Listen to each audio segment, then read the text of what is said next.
Hello friends, Paul Angelo here. Welcome to the second video about the hidden truths about homosexuality. In the previous video, we covered some of the basics about why homosexuality is misunderstood. We talked about why straight people are confused about homosexuality and why Candace Owens stated that homosexuality is a sin. So in this video, we're going to go deeper. We're going to show you that there is a hidden area about being gay that most people don't understand, most people will probably never understand. And homosexuality is very complicated. Homosexuality is God's highest level creation, and we're going to show you in this video how this works. Those of you who are new to my channel, please subscribe. What we do on this channel is we take ideas about being gay to the next level, about homosexuality, about all things that have to do with relationships, and we help you understand why relationships are challenging, why everybody's single, why gay men struggle in connecting with each other.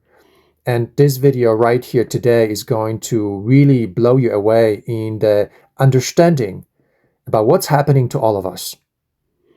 If you are interested in relationships, please join us at the Big Gay Family Social Program, where we have an extraordinary infrastructure to help gay men connect. So some of the things I'm going to share with you today in this video are part of a much deeper understanding of who we are as a gay man, as a gay population, what's going on with us. And the Big Gay Family Social Program is the world's greatest or most comprehensive solution to our challenges with dating, ghosting, sex, tops and bottoms, and all the things that you are witnessing that are all the things that are slowing down our ability to create love, friendships, and connections. We have the answers, and I'm going to prove it to you today that what we have inside Big Gay Family is absolutely revolutionary, because some of the things we're going to talk about, homosexuality part 2, are interwoven into the design of the program. So I wanted to do a brief review about what we covered in the past video. If you have not watched it, please go back to the video about the hidden truths about homosexuality, because that will be the foundation for this video. So we talked about the idea that there is this inverted understanding about homosexuality.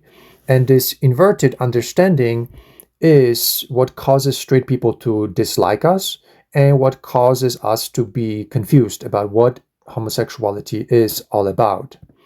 And so in this video, I wanted to share with you what it means to have a canonical understanding of homosexuality versus inverted. So last time we covered that the inverted expression of homosexuality is what we are most familiar with, and straight people call that a sin. And it's clear that anything that's inverted can become sinful, not just homosexuality, but heterosexuality. Anything that is taken away from its original design becomes sinful, becomes wrong, becomes burdensome, becomes confusing and painful. So in the past video, we talked about the inverted version of homosexuality. Also, I shared with you a pretty amazing statement, or pretty significant statement, that homosexuality is God's highest level creation. I'm going to share with you why that is in this video, but I wanted to make sure that you understand that we're going to go into the advanced territory. And this advanced territory is going to maybe even confusing to some of you, but I hope that I plant some seeds in your understanding so that you're not confused anymore about why it's so difficult to find love and connections in the inverted version of homosexuality, and how the God's highest level creation is actually embedded in the gay consciousness or homosexual consciousness. And we're going to also talk about the Homonic tradition. So this is really why you're here. You want to understand, is there more to homosexuality? And I'm going to share with you that yes, there is, and there's a lot of it. So first, I think what would be helpful is to look at the 4 stages. The 4 stages of homosexual evolution. So we have The first, that's the closeted, and so that's right here, stage number 1. And this is very self-explanatory. A lot of us are not comfortable with being gay, so we take time to come out. And then once we come out, we go, so from stage 1, we go to stage 2, and that's the LGBT version of homosexuality. And this is the institutionalized version of homosexuality, where we are now part of this community that has lesbians, that has gays, bisexuals, transgender, and everybody else. And so this is the second level. This is what's promoted everywhere you go. You've got the pride flags, you've got the pride parades, you've got the LGBT slogans, the philosophy, and this is what happens after you come out. And this is the most common direction that gay men go to. What's hidden from us are the next 2 levels, which are the canonical and the harmonic. And so what I wanted to do is I wanted to talk about that right now. So the canonical, so we have that right here, is the 3rd stage, and the harmonic is the 4th stage. Now, it's important to note that most gay men, they are going to be here. They're going to be in the LGBT and in the closeted expression of homosexuality. And this is the place where homosexuality is inverted. Everything is about sex. There is no emotion. There's no spirituality. There is no true wholesome expression of being gay. And that's why it's so confusing. And that's why we have difficulty coming together. So just know that this is where most gay men are. They don't cross over to the canonical, which is the what we could call the proper expression of homosexuality. And very few, almost none, ever reach the expression, the harmonic expression, which is right here.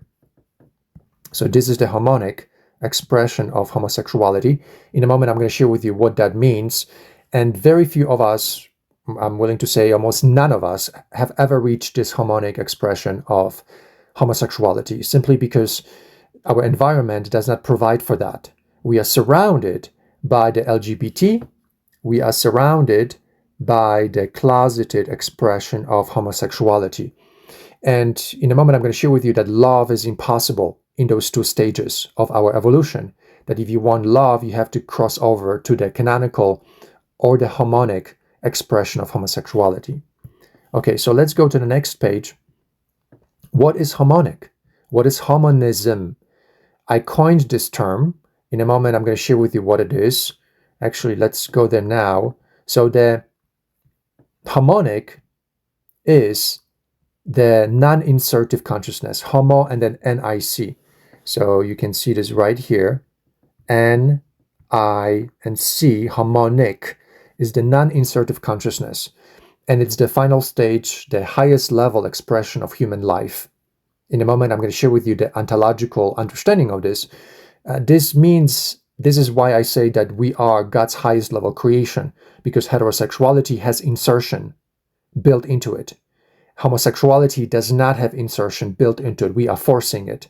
In a moment, we're going to talk a little bit more about why we are forcing insertion into our lives. So let's come back to what is homonism, what is harmonic. It is the final step in homosexual evolution. It is the psychological completion of all developmental stages. That's why this is so important, because by progressing through the stages of evolution, we are completing our developmental stages. We are removing all contradictions, especially contradictions that have to do with the anal intercourse and with a lot of the euphemistic terms about gay life, about tops and bottoms, about BDSM, a lot of the things that have to do with sex. They are all contradictory. And this is why our relationships don't work, because we have a lot of contradictions. Also, homonism and harmonic homosexuality is a coherent or logical expression of all traits. And this logic, this coherence is necessary so that we can express ourselves in ways that are no longer contaminated, no longer contradictory. And by doing that, we are removing the cognitive dissonance, the confusion. We are removing the shame. We are removing the acting out. So there is no contamination of very complex psychological states and acting out that is right now rampant for all of us. And we are exploring homosexuality in a wholesome way. So there's a wholesome focus on homosexuality, including emotions, spirituality, and we are no longer allowing sexuality to dominate our lives. So this is very important because homonic means completed in all ways possible. But because homosexuality is so complex, it takes 10 to 20 years to arrive there. And from my own personal experience, it took me 15 years of deep study, introspection, and self-analysis and correction, and a lot of steps forward and back and forward and back, going over at least 15 years. And that's how I arrived at the harmonic stage of evolution. And that's how I'm able to translate this understanding here for you in this particular video. So let's go to the next page here. So again, we have the 4 stages. We have the 4 stages of development or evolution of homosexuality. We go from first, we go to the second, to the third, and to the fourth. And in the first 2, we've got the shame and the trauma that dominates. And we have the partial expression of homosexuality, simply because we still have the insertion. We still have the anal sex. That is the inheritance from the heterosexual way of being. And we also have the fear and the shame that is part of our lives. And that's why this is the partial expression of homosexuality, the inverted homosexuality where sex is forced. And because of the absence of high-level development of our emotions, because shame miniaturizes us to sex, we are unable to grow into the wholesome expression. That is the canonical expression that then later can be translated into the harmonic expression. So let's take a look at this statement here. Shame, and so I'm reading here, shame takes away the desire towards higher level expression of gay evolution. Personality splitting, and we're going to talk about this in a moment, and sensation seeking, which result from trauma, prevent a gay man from seeing a gay man from seeing his highest self. He is reduced to his lowest level of self-expression by way of interrupted psychological development. So let's take a look at the psychology of this. So I'm going to fast forward here to this slide. Okay. So the psychological issues that gay men experience that you probably have never heard anybody talk about, because most people talk about shame, most people talk about trauma, but what you have not heard anybody talk about is the personality splitting. So we have this personality splitting that happens along the side of sexuality. We've got the sexuality, and then we've got the emotions, spirit, and the mind, and those 3 are separated from the sexual personality. And the sexual personality is then taken on as the dominant personality. So just like in schizophrenia or in personality splitting in situations of borderline personality disorder, we've got the same thing going on here. Trauma happens, and then personality splitting occurs, and gay men assume the personality of a sex identity as opposed to the wholesome identity. And this is why everything's about sex. It's not because we are animalistic or gay men or men in general love sex so much, but because the personality splitting forces us to be embodied, all of our consciousness to be embodied and kind of stuck in the sexual persona rather in the wholesome persona.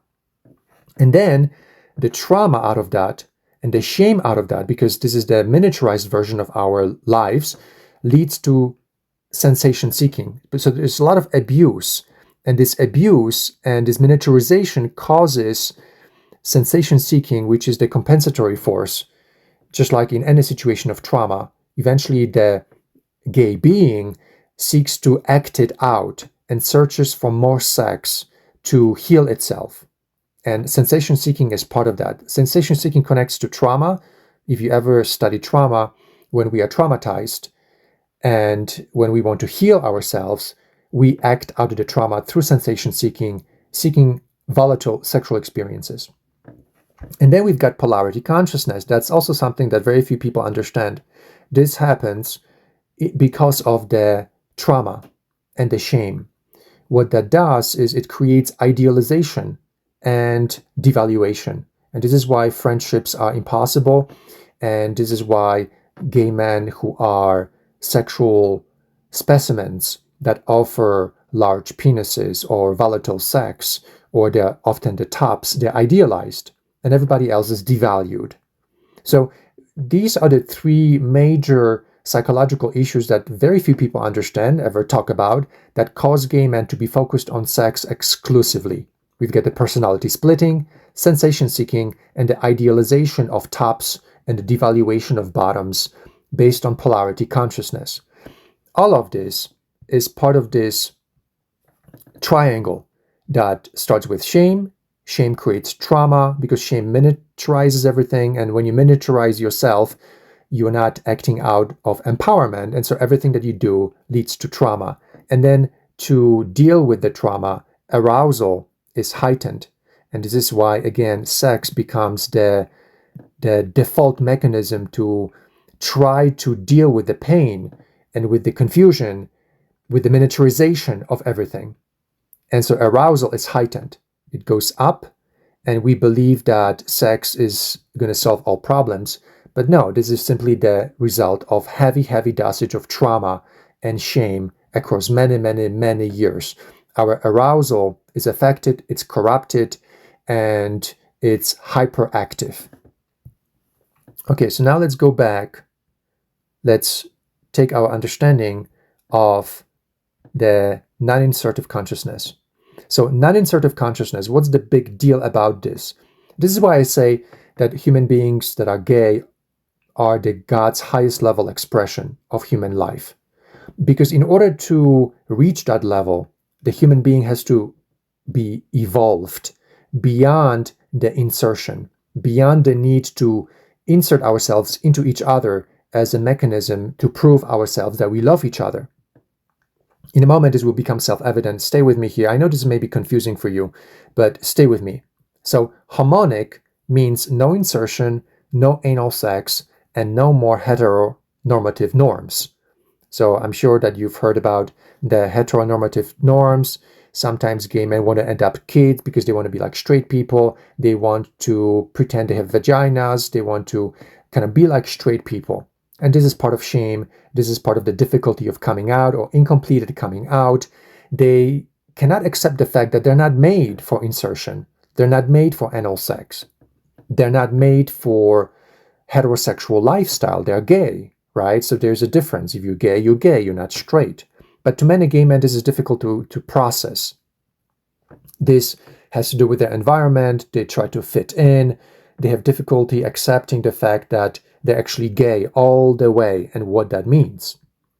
So let's briefly talk about the benefits of non-insertive consciousness. So non-insertive consciousness allows for the following. I'm going to make this a little bigger so you can see. Okay, no more tops and bottoms. So this is actually quite amazing. Just imagine there are no more tops and bottoms, the end of sexual division of gay life. Just imagine that we are no longer divided by sexual roles. That will open up doors to friendships, to love, to connections, unlike anything you've ever tried. Number two, no more sexual dominance, meaning that there is no domination and submission. So this is the end of loneliness. All the things that have to do with insertion, just so that you know, they create loneliness, they create separation, they create division. No more violation of the body. Now, some of you believe that anal sex is just fine. When you study it and when you actually also, when you detach from the gay culture, just like I detached from it and I lived in the mountains for several years and I have not logged into Grindr, hookup apps, you really, really see this clearly as day and night that there is violation of the body when people interact, when they have anal intercourse. So no more violation of the body, and therefore there's no more pain. In a moment, we're going to talk about the psychology of pain, and this is the trauma that is reinforced by the focus on insertive sex. And now there is emotional and spiritual prioritization of all interactions, meaning that for the first time in your life, you are able to focus on the spirituality and the emotions, and you have a reason to do it because you don't need to be inserting into one another. It doesn't matter the size of his penis, it doesn't matter the genitalia, looks, or shapes. And so now we can prioritize on emotions and spirituality. This is really beautiful. There's no division based on sex. Friendships and love are now everywhere.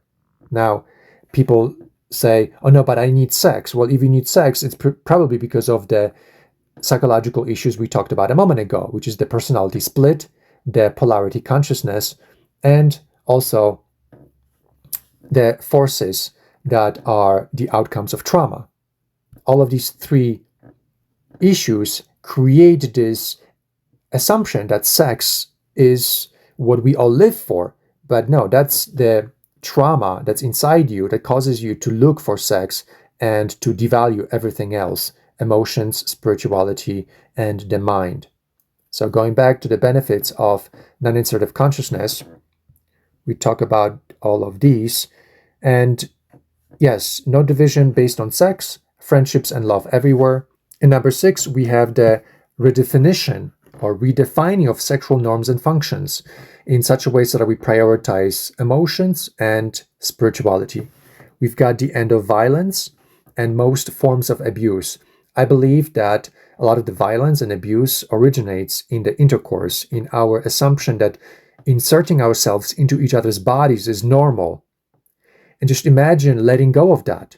It almost immediately forces you to recognize and accept each other the way that we are without rejecting each other because we are no longer inserting into each other. So this is quite significant. Now, this may be difficult to understand up front, but I've come to a conclusion that a lot of the violence and a lot of the abuse is an extension of the abuse and the violence that happens in the bedroom.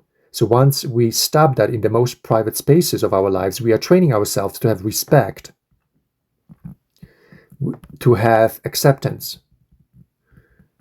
And this alone is monumentally shifting our attitudes towards one another. Also, number 8, attraction is wholesome and based on intimacy rather than attraction being corrupted by sexual fantasies and the imagination of being violated, abused, BDSM, and all the forms of volatile sex that we are looking for through sensation seeking. And number 9, no more pain psychology, no more trauma. So the insertion and the anal sex creates the pain psychology that eventually needs to be acted out and leads to the cycle of repetitive trauma and hurt and abuse. And we don't even know that it's going on, but we can tell by noticing that we are attracted to the bad boy, the total tops with large penises, that they penetrate us. And this is the outcome of the psychology of pain. The moment that we stop that, you're no longer attracted to the men that are volatile. Instead, you're attracted to the men that offer genuine love and acceptance and kindness. And my favorite, there's no more psychological retardation. The price that we pay by focusing on insertion and the anal sex is that we are no longer evolving emotionally and spiritually. There are so many stages of development that are interrupted. Our identities are no longer completed. We don't have socialization, domestication. Most gay men just assume that he's going to meet the right person one day and have a love affair and it's going to work. No, the psychological retardation is significant. Most gay men don't stand a chance to create love simply because they're not socialized, their identities are corrupted, and they have not ever experienced true love with anyone ever in their lives. So by focusing on the non-insertive psychology or the non-insertive consciousness, we are no longer held back by the psychological retardation, but instead we are completing ourselves psychologically, and love and genuine expression of our emotions and our homosexuality is now possible for the first time in our lives. So here we've got the 3 evolutionary stages from the closeted, that's right here, to LGBT, and then to the canonical, or what I call the proper gay. So the closeted is fear-based, the LGBT is institutionalized, and the canonical gay is the place where you're going to be working out the insertion versus non-insertion. It took me 10 years, so this is going to take you a while to actually gently work the anal sex out of your system and to practice completion of your sexuality without the insertion. And I call this canonical because this is for the first time in your life where you're going to be able to taste true love. This is the first time in your life when you're going to have healthy friendships without searching for attraction or sexuality in your friendship expression. And this is for the first time in your life where you're going to have an opportunity to practice sex in a different way. Not in the tops and bottoms way, but in the self-accepting and in the growth-based understanding of sexuality rather than the agendas that you're bottom and you need a top and you have your agendas, and it only works if those agendas are met. So you letting go of all these agendas, you accept yourself the way that you are, you accept your lover the way he is without having to force any sexual mechanics onto each other. This is a revolutionary way of expressing your homosexuality. And this is the first place where you're going to be able to do it. Institutionalized homosexuality is, as we discussed before, the LGBT. You're forced into the philosophy about being gay. That is an extension of this grouping of everybody. And by grouping everybody into LGBT, you clearly are not going to be able to get the attention that you need because you're part of a group of lesbians, bisexuals, transgender, and many others. And so how can you possibly understand your harmonic expression if you are kind of like distributed across other genders and other identities, and you use philosophies that are not really specifically tailored towards who you are or who you're becoming. So that's why it's institutionalized. It's not based on critical thinking. It's simply based on some people somewhere decided who you are and they're telling you who you are and you're supposed to listen to them. So the canonical gay is the setting of yourself free from being institutionalized. Also, this is where you bring spirituality, when you bring divinity and God in a way that's meant to be, in a way that is not fear-based, that you're afraid of religions or you're afraid of institutions telling you how to be, but instead you use your critical thinking, you use your understanding of your evolution as a homosexual man, and you are bringing spirituality and divinity into the canonical expression of who you are. So it's helpful to understand what is homosexuality because there's a lot of confusion about it. And homosexuality is attraction towards sameness. A lot of times it's confusing to understand where homosexuality comes from because we are kind of like trapped in the sexuality of it. Just like heterosexuality has sex as part of it, homosexuality has also this word sex in it, and that's why we are confused about it. So the easiest way to understand what homosexuality is by understanding that it's attraction towards sameness. And this is what makes us special. This is what makes us unique. And this is what helps us understand why being gay is so extraordinary, and that we have trivialized this understanding throughout our lives, and this is why we are confused about who we are. So on this page, I wanted to share with you the difference between homosexuality and heterosexuality.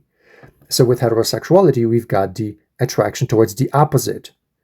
In homosexuality, we've got the attraction towards the same, and this is monumentally different. Think about nature. Everything in nature is about attraction to the opposite or something that's different gender. But in homosexuality, it's not like that. So there is something really extraordinary about that we neglect to notice. So heterosexuality, we've got different gender, attraction to different gender. In homosexuality, we've got attraction to same gender. A man can never validate a woman. A woman can never fully validate a man or understand a man because of the differences in gender, because they are the opposite gender. In homosexuality, you can understand another man because you are a man. So, for example, a woman can never understand what it's like to have an erection, or a man can never understand what it's like for a woman to have a period. But in the homosexual world, gay men have 100% capacity, 100% capacity to understand each other. And this alone is a radical shift in how we can relate to one another. Our ability to relate to one another is exponentially higher than it can ever be in heterosexuality. And this is why I believe that we are God's highest level creation, because of this ability to mirror and validate each other, that heterosexuality never stands a chance. But because of the complexities of the intercourse, anal sex, and the stages of evolutionary development, we are unable to fulfill this mirroring and this validation because we are stuck in the personality split of sexual persona. And heterosexuality has the insertion. In a moment, we can talk about the overhead that it produces. And homosexuality does not have this insertion in the latest stage of evolution. The non-insertion is where we are supposed to develop into. But obviously, not everybody goes there. In fact, most will never get there. But this is an opportunity that is based on our design. And this is why I repeat that we are God's highest level creation. The architecture of homosexuality, the sameness attraction, the validation and mirroring that is given to us, and the non-insertive consciousness give us an opportunity to express ourselves in ways that heterosexuality can simply never reach, or very few heterosexual humans will ever be able to reach that level. And in order to reach that level, they would have to go against the design of heterosexuality. So this is why I am so confident in communicating to you that we are God's highest level creation. So let's continue. Ontological perspective is very helpful. Ontology is the study of being. This is a more advanced understanding of homosexuality, but let's look at this. So ontologically speaking, heterosexuality is depicted like on the left side. You've got this entity and you've got an opening inside. And this is what heterosexuality is about. The design of it is about the woman with an opening and the man who puts himself into that opening. And that's heterosexuality.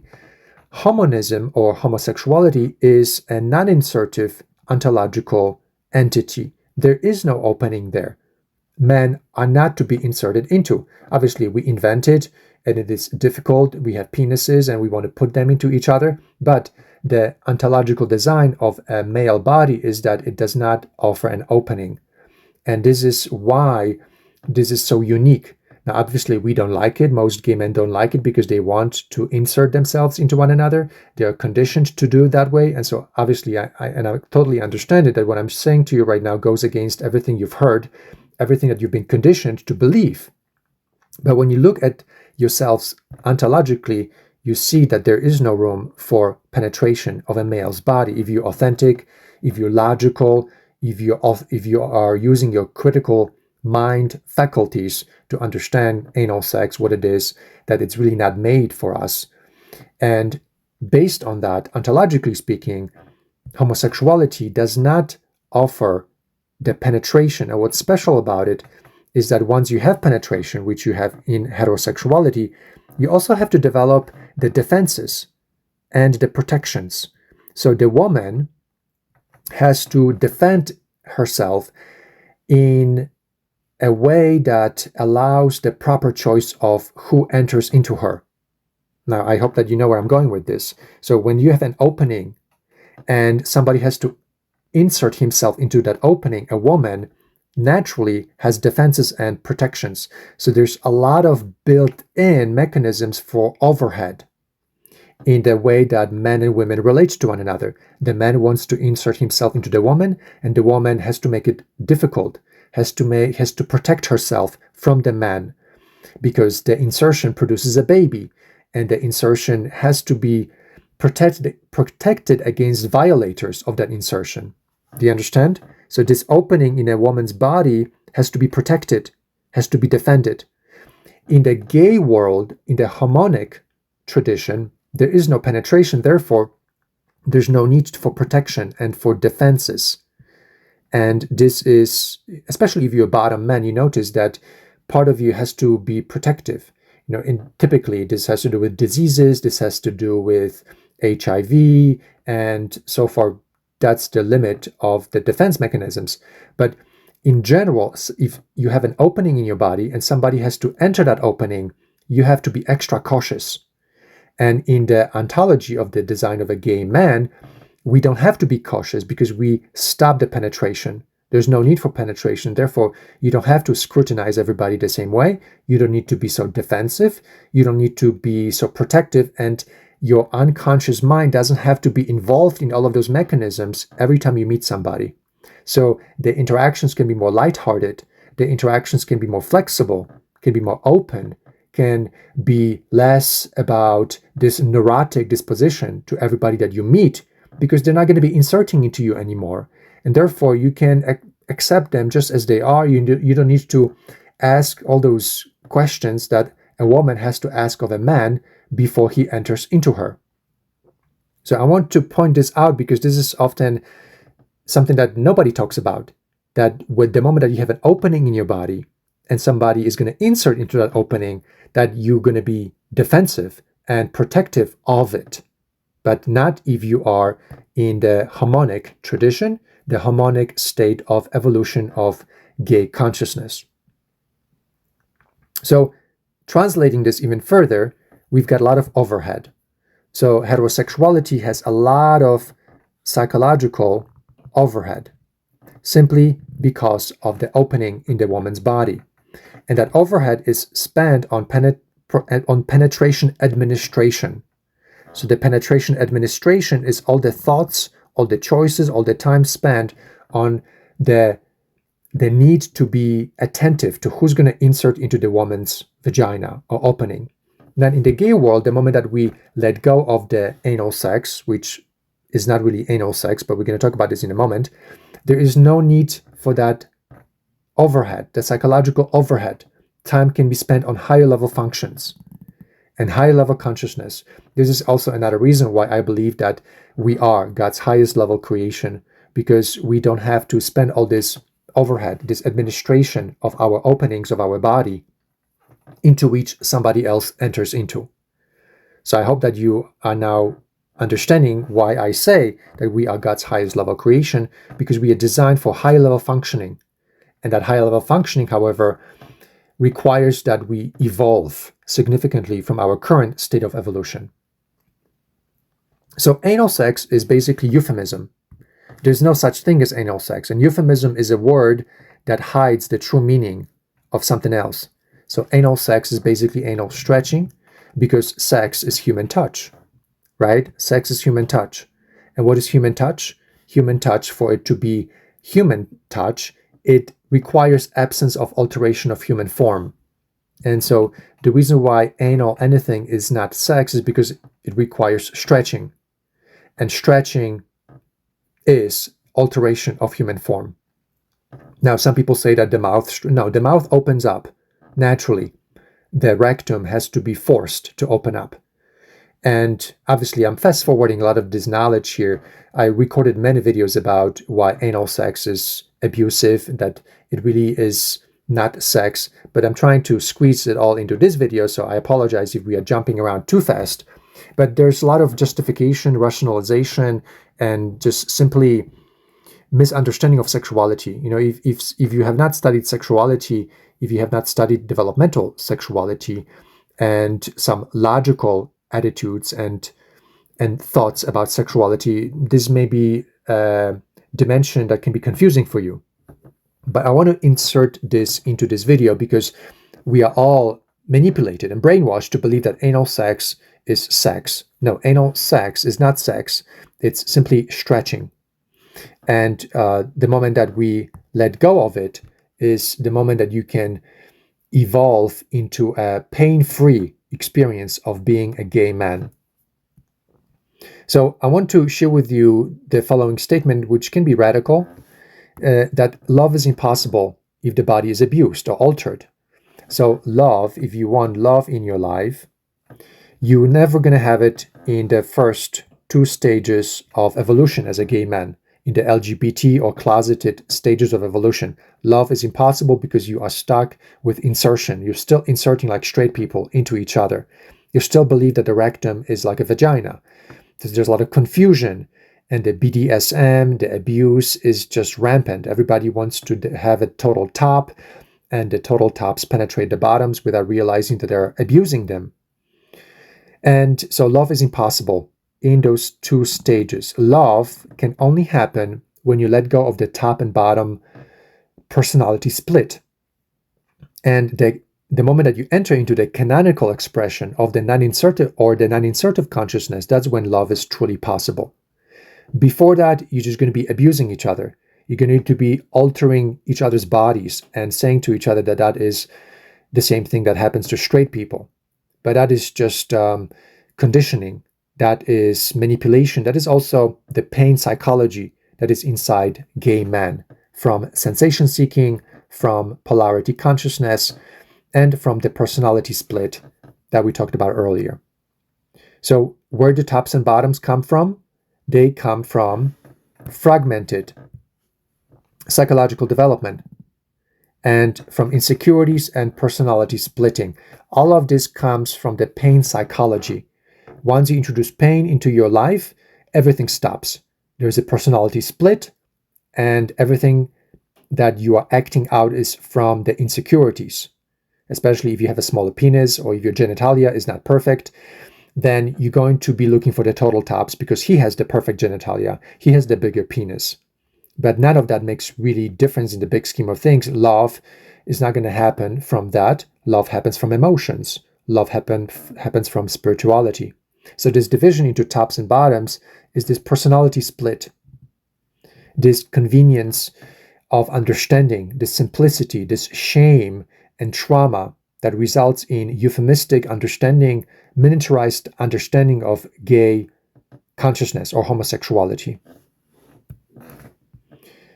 And the psychological issues that make that happen is what we talked about a moment ago, the personality splitting, which is similar as with borderline personality disorder, sensation seeking, which comes out of the pain psychology, and polarity consciousness. This is similar phenomenon that happens with narcissistic personality disorder when there is disconnection from emotion, disconnection from spirituality and the mind. And in this situation, sexuality persona takes over, and the devaluation of all bottoms and men who are not attractive happens, and the idealization of the men with large penises, the total tops. And so this is a vicious cycle that all of us are finding ourselves in. And this is why I want to educate all of you about the need to step out of it and to recognize that we are unique and that we are sacrificing our lives in the name of sex, and then ultimately we end up having no love, no higher functioning, and we live empty lives filled with depression, anxieties, and loneliness. But it doesn't have to be that way. We can go into the Homonic tradition, the fourth step of our evolution that represents our highest level creation, and we can have love, happiness, as long as we are willing to understand sexuality, as long as we are willing to step outside of the pain psychology and able to embrace wholeness and our true nature, which can only be expressed right here in the Homonic tradition, in the non-insertive consciousness that we are made for. I'm not saying this is going to be easy. I'm not saying that all of you are going to reach there. No, most of you are going to struggle to get there, just like I struggled to get there. This is very difficult. And in this video, I'm not saying that you have to go that direction. I am very aware that this is going to be a long-term journey, that there will be a lot of setbacks on your way to reach that level. But I do want to share with you the possibility. And I want to share with you what we are designed for. We are designed as gay human beings to ultimately express ourselves through the Homonic tradition, through the Homonic consciousness. And this is why I say that we are God's highest level creation. But however, very few of us will ever reach there. But at least now you have the full picture. You have the full understanding, and you don't have to be confused anymore. And you can choose. Do you want to pursue that direction? Or do you want to be stuck in the LGBT or the closeted expression of your consciousness and be without love, without true friendships? Because unfortunately, in those states, in those levels of evolution, you're not going to be able to have loving friendships and loving relationships. All the tops and bottoms are simply gay men who have been split. Their personalities have been split, and they pretend they love each other. There cannot be love when you have a personality split and you're acting out your sexual persona. Love happens as you are expressing yourself in the highest way possible, in a wholesome way, not fragmented way. And to do that, you have to incorporate your emotions, your spirituality, and your intellect. And that is simply not possible if you have chosen to be a bottom or a top. And so this is why all of this is so important that you are aware of this. And I hope that in this video, I explained to you what I said in the previous video about why we are God's highest level creation, but why also we live in an inverted expression of homosexuality and why everybody struggles. So please subscribe to the channel. Please share this video with everybody that you want to educate about this. And if you want love and relationships the authentic way, join us at the Big Gay Family Social Program. So thank you again for listening, and I'll talk to you in the next video. Take care.